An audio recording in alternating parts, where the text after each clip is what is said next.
think sending my child here has helped him tremendously. So he's a kid that kind of got lost in the shuffle of a bigger classroom setting, and so being in a smaller environment, he's able to really focus on academics and not be so concerned with trying to hurry and get somewhere, or doing the classroom management type things, doing things correctly. So he has been able to relax enough in an environment where he can excel academically. I mean, for him, he is just really thriving as far as mathematics goes, and a lot of the like peer relational type things. So for him, he's able to talk with kids and help them, some of his classmates, and help them maybe with mathematics. And I think that's really great, because not only does that build empathy in him where he cares about somebody else and wants to help, it's also building confidence where he's able to show somebody else something he's learned. So, you know, lending that helping hand to his neighbor, I think some of the things that he learns here are pretty invaluable, and things that maybe you don't get to he doesn't get to learn in a traditional classroom setting. So things like empathy and caring for others. And for him, the smaller environment has been really key. So one of the greatest benefits of sending my son here is that he comes home from school and he's at peace and at ease. And a lot of times I pick him up from school and he's really not ready to leave. And I think that whole bit about him being relaxed at school, he's able to open up and learn. I think it's conducive for a better learning environment for him, and he's able to excel. Like, he's accelerating in math, already jumping to another level in mathematics, which is great. But I think it's the relaxed environment kind of carries on over at home, because there isn't any stress around dinner time or trying to hurry up and get homework done and do this, because there's no homework, which is such a game changer. Like, it really is, because it kind of gives back a little family time in the evenings during the weeks where I wouldn't typically get that.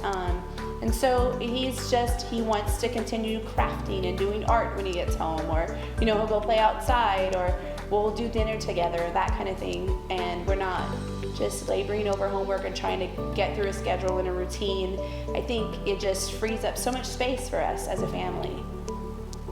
It's a holistic approach to learning. So he can learn conflict resolution skills. He can learn how to deal with hard things. He can learn how to achieve and have a self-satisfaction. Like, he's not achieving because mom wants him to, or his teacher wants him to, or because his peer is doing great. He's doing well because he's doing well, and he is excited, and he has an intrinsic motivation to do that, to do better. And I think that a lot of the skills learned here that he's learning now as a young child will carry him on in life. I think, you know, I meet a lot of adults who don't know how to deal with conflict, or don't know how to say no, or don't know how to, you know, just handle themselves as an adult and as a person that can have boundaries and can say what they need or what they think, and not feel apprehensive or less than.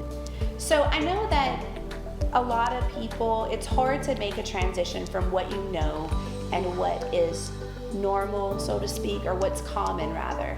So when you're in the traditional school setting, that's the way you grew up, you did that a certain way, you know, your mom did. And so it's hard, that was hard for me to break out of that traditional school setting. But for Bennett, he had some, or for my son had some maybe sensory issues, and he just kind of got lost in the shuffle of a big classroom. So I really thought about it and kind of just took a leap and thought, well, this has all the makings of a great, you know, environment, and so let's just give it a try. And I couldn't be more pleased with the decision. I mean, and the proof is in the pudding. Like, it's in him, in my child, and the way he's progressing and thriving. I don't worry about what's going on at school. I don't worry about what his teacher said that was inappropriate. I don't worry about any of those things. And so there's just that peace of mind knowing that I can send my child to a place where he's not only going to learn academically, but all of the other things in life that we need to learn, he gets that at school. And it's maybe not directly, but it could be indirectly. And so I know that that's a focus of the Montessori here. And so I have like all of the confidence because my kid has all of the confidence. You know, the outdoor setting, being able to go and,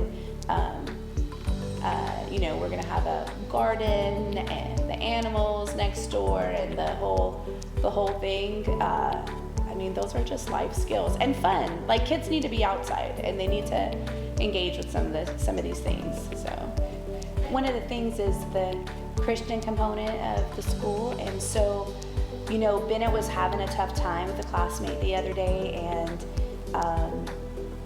Erin was able to sit with him and kind of talk him through that. And she just emphasized, you know, the joy of the Lord is your strength. And this is not, you know, this is not something that you have to like wrestle with, and you just have to give it to Jesus and pray about it and all these things. And she sat with him and actually like parented him and trained him with a biblical principle in a moment that he needed it and in a moment where he can receive it. And so to me, I couldn't pay anybody enough money to do that for my child when I'm not around. And you know, I think as far as training in biblical principles, that's what's key. And I love the fact that, you know, there's many different denominations, and this is not they're not pushing an agenda, but they will instill biblical principles and values.